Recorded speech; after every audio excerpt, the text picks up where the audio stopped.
have And to because calm down. the tomatoes are cooked completely, so there's like, you know, they don't have any acidity, nothing behind, you know. There's more acidity into making the sauce than it is actually, you know. But the flavors is like, oh, you know, so, yeah.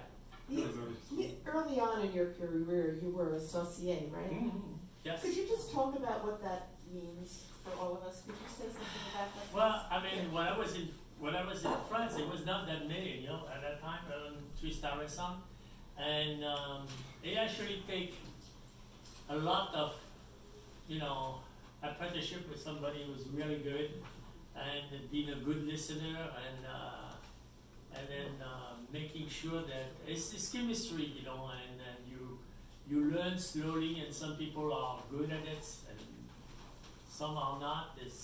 You have to have a very good memory. You get, you know, it's a lot of failure at the beginning with it, and as you're getting more than 15, 20 years in the business, and you learn how things are, you know, and then simplicity and, you know, and precision. That's what you have to do.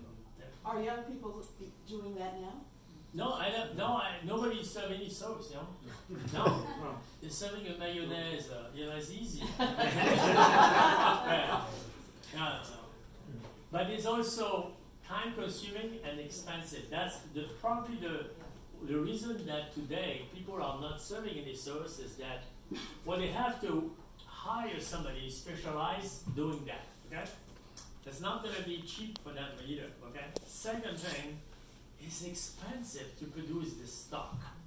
You know, you get an entire veal breast and things like that. That's all on $70, this and that. And it's just, the sauce have to be very intense and flavors of the meat, not just bone, you know. So it's a 3 layers process, and they have to be, at the end, they have to be exact, you know. And then, but, you know, I enjoy that. Probably that's the part I enjoy the most in the cooking is making sauce, you know. Well, in the old days, if you start in large restaurant like this, you start in appetizers, then you go to vegetable, then you go to fish, then you go to meat, then you go to entremetier, and then finally you go to saucier. Saucier is the upper level of all the young apprentices when they go. And then after saucier, you become sous chef, and then after sous chef, you become chef. So the saucier was the one who had worked in every single station and was very, very knowledgeable about everything to be able to create, I mean, not create, we didn't create sauces, but to make those sauces with the best ingredients. So. To see Yannick and Francois Dienot in the same place, I have to ask you both, what is your earliest recollection of each other? 79, 78 or 79? Huh? 1978, 1979. 78, yeah. What was the circumstances? As a pavillon? As a pavillon, like Ah, the pavillon. Pavillon when it was downstairs, yes, yes. Oh. Yeah. Oh, yeah. I mean, you had helped make Washington a dining destination. It was tough. The beginning was really rough. The same thing, the interesting part of it is because there was nouvelle cuisine, you know, there was nouvelle cuisine, and a lot of people, like every single, when it's something, a new style of a cuisine, a lot of people jump in, and there's some rules, you know, and in New York, I remember even some well-known chef coming to Coup de Fusil in New York, and it was like, what the hell is that, you know, and it was really, but I was confident, you know, I didn't, you know, I said, you know, that's what it's going to be.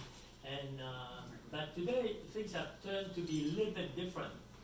You know, today is the cuisine is, French cuisine I cannot recognize, you know, even in France it's difficult to really get, you know. And then now the idea not to serve any sauce, so. Sauce in a blender.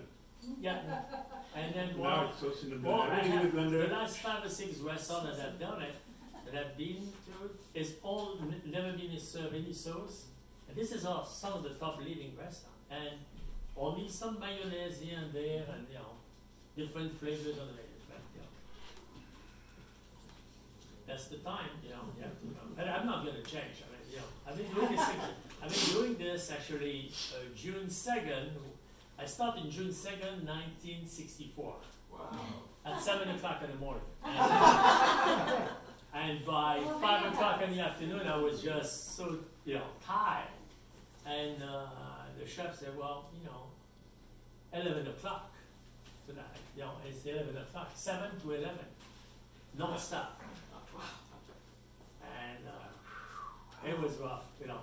What I used to hate the most, it was actually the service. Because at the beginning, when you're an apprentice, they'd be sending me to the refrigerator, and I didn't know exactly what I was looking for. Like, so for my first 3 months, the restaurant had a beautiful park, and there was a little stone on the pass way. And then I used to go and roll this big roller there and during the service because I didn't want to do the service. And then one time the chef said, "But did you disappear during the service? Where are you?" "Oh, I'm in the garden, you know." And I used to watch it. Then people leaving their car, and I said, "Okay, now I go back," you know. Yeah, that was very different. I mean, that was tough. I mean, today in the kitchen, people don't want to work anymore. They, you know, they're interested just to look, not to learn how things are done. And that's changed completely. You know. At that time, you have to. Any restaurant, 2 or 3 star Guide-Michelin restaurant, you have to go in and then you know that there was 3 persons and they would it's only one job. And you've gone across France. And there was like a decision that to be made after a week, who's going to stay, who's going to go. Yeah. And then you have to leave. Like when I was in La Seine, Paris, I have to leave in Chilly-Mazarin, way behind the airport. So it took me an hour and a half to go to work, and you have to be at 8 o'clock over there, and at night to come back. So 1 o'clock in the morning, and then we get up at 5. Yeah. Only when you're young.